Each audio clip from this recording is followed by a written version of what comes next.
There has always been a deep conversation in the cord-cutting community about saving money by switching to streaming services. I think in most cases, most people did in fact save some money the further you go back in the past when they got rid of their cable bundles and just kept their internet service plus a few streaming services. Today I'm going to show you a few key points of this article that shows us how things have changed over time and that we can expect them to continue to change in the future. How has the cost of cable and streaming changed? The average cost of cable TV and streaming services seem to be more expensive than ever.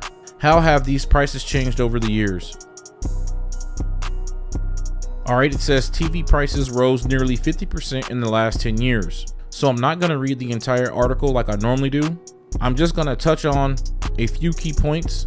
And if you want to read the entire article, the link will be in the description box below. Alright, let's take a look at this first chart here. So it says streaming versus cable and satellite. So it looks like the prices went up and down a few times over the years from 2012 to 2022.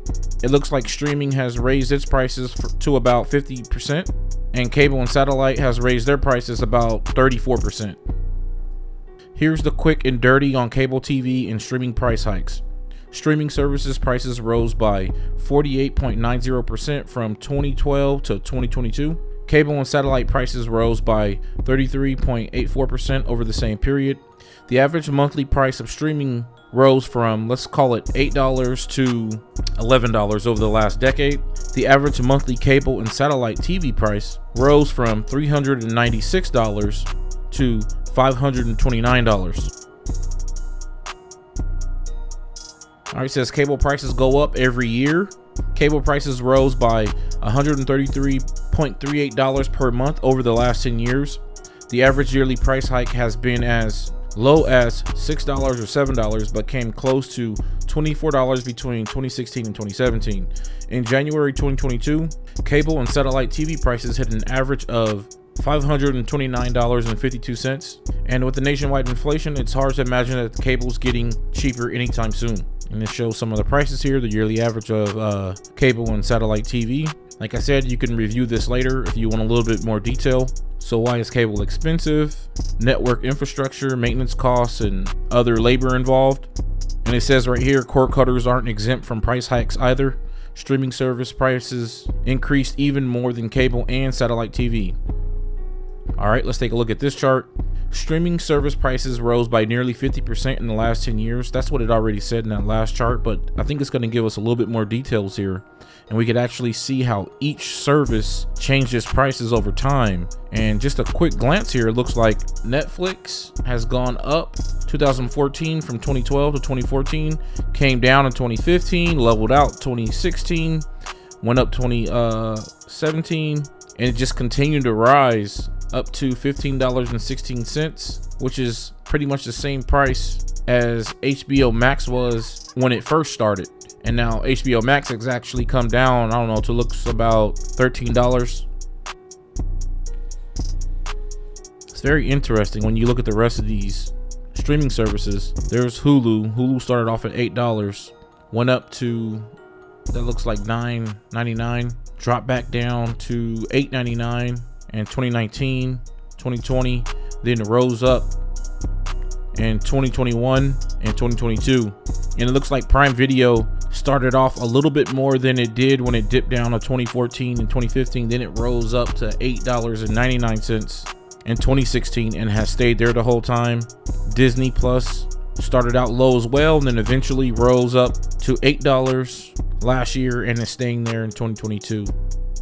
And Apple TV looks to have stayed the exact same price, but we will have to see over time. All right, scrolling down. It's like it says, from 2012 to 2022, the prices for streaming services averages out at $10.22. That's amongst all the services. But in January 2022, the average price for a monthly streaming service was $11.24. That's a buck higher than the previous decade.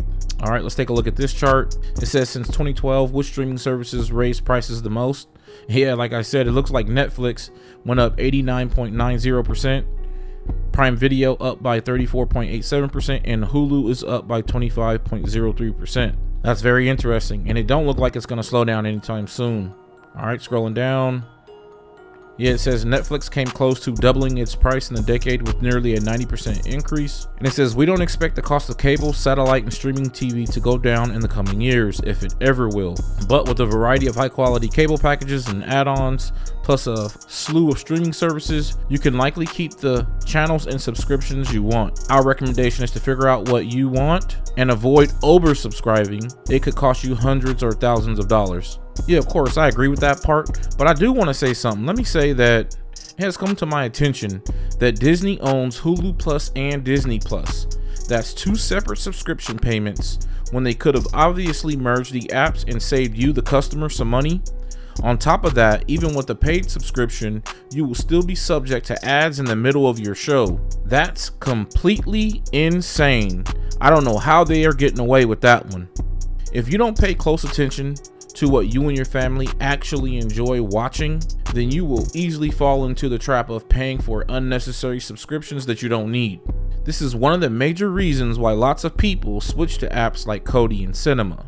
If you do decide to experiment with the new streaming service, be sure to use one of those virtual credit card services that allow you to pause subscriptions or cancel them without dealing with their customer service. That's it for this video, guys. We wanted it to be a quick one. Let us know in the comments what you think is the best way to save money with cable or streaming services. And if you can help us out with the algorithm, like, subscribe, and comment. It's free and it helps us out a ton. We appreciate you taking the time, and we'll see you in the next video.